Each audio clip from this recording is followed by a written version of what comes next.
अकबर का साला। अकबर का साला हमेशा से ही बीरबल की जगह लेना चाहता था। अकबर जानते थे कि बीरबल की जगह ले सके ऐसा बुद्धिमान इस संसार में कोई नहीं है। फिर भी जोरू के भाई को वह सीधी ना नहीं बोल सकते थे। ऐसा करके वह अपनी लाडली बेगम की बेरुखी मोल नहीं लेना चाहते थे।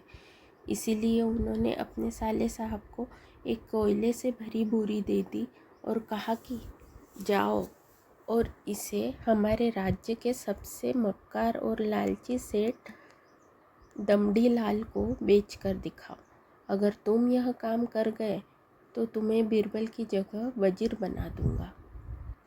अकबर की इस अजीब शर्त को सुनकर साला अचंभे में पड़ गया। वह कोयले की बोरी लेकर चला तो गया, पर उसे पता था कि वह सेठ किसी की बातों में नहीं आने वाला। ऊपर से वह उल्टा उसे ही चूना लगा देगा। हुआ भी यही। सेठ दमड़ीलाल ने कोयले की बोरी के बदले एक ढेला भी देने से इनकार कर दिया। साला अपना सा मुंह लेकर महल वापस लौट आया और अपनी हार स्वीकार कर ली। अब अकबर ने वही काम बीरबल को करने को कहा।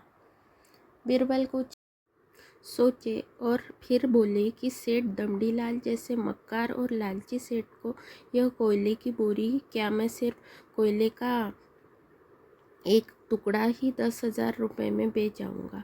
यह बोलकर वह तुरंत वहाँ से रवाना हो गए। सबसे पहले उसने एक दर्जी के पास जाकर एक मखमली कुर्ता सिलवाया, हीरे मोती वाली मालाएं गले में डाली, महंगी जूती पहनी और कोयले को बारीक सुरमे जैसा पिसवा लिया। फिर उसने पीसे कोयले को एक सुरमे की छोटी चमकदार डिब्बी में भर लिया।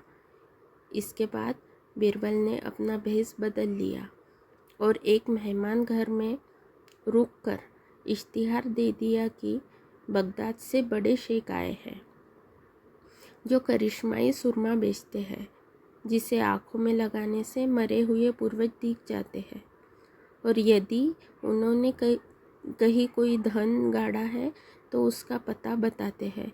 यह बात शहर में आग की तरह फैली। सेठ दमड़ीलाल को भी ये बात पता चली। उसने सोचा ज़रूर इसके पूर्वजों ने कहीं न कहीं धन गाड़ा होगा। उसने तुरंत शेख बने बीरबल से संपर्क किया और सुरमे की डिब्बी खरीदने की पेशकश की। शेख ने डिब्बी के 20,000 रुपये मांगे और मोल भाव करते करते 10,000 में बात तय हुई। पर सेठ भी होशियार था। उसने कहा, मैं अभी तुरंत ये सुरमा लगाऊंगा और अगर मुझे मेरे पूर्वज नहीं दिखे तो मैं पैसे वापस ले लूँगा। बीरबल बोला, बिल्कुल आप ऐसा कर सकते हैं। चलिए शहर के चौराहे पर चलिए और वहाँ इसे जांच लीजिए। सुरमे का चमत्कार देखने के लिए भीड़ इकट्ठा हो गई।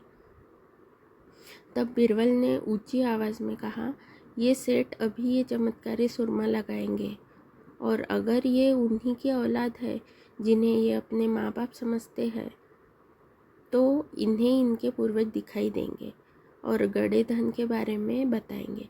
लेकिन अगर आपके माँ बाप में से किसी ने भी बेईमानी की होंगी और आप उनके असल औलाद नहीं होंगे तो आपको कुछ भी नहीं दिखेगा। और ऐसा कहते ही बीरबल ने सेठ की आंखों में सुरमा लगा दिया।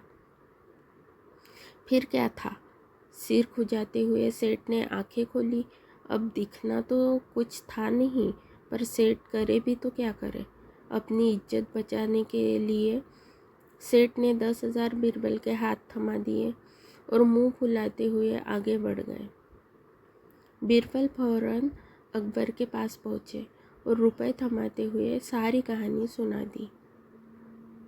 अकबर का साला बिना कुछ कहे अपने घर लौट गया और अकबर बीरबल एक दूसरे को देखकर मंद मंद मुस्कुराने लगे।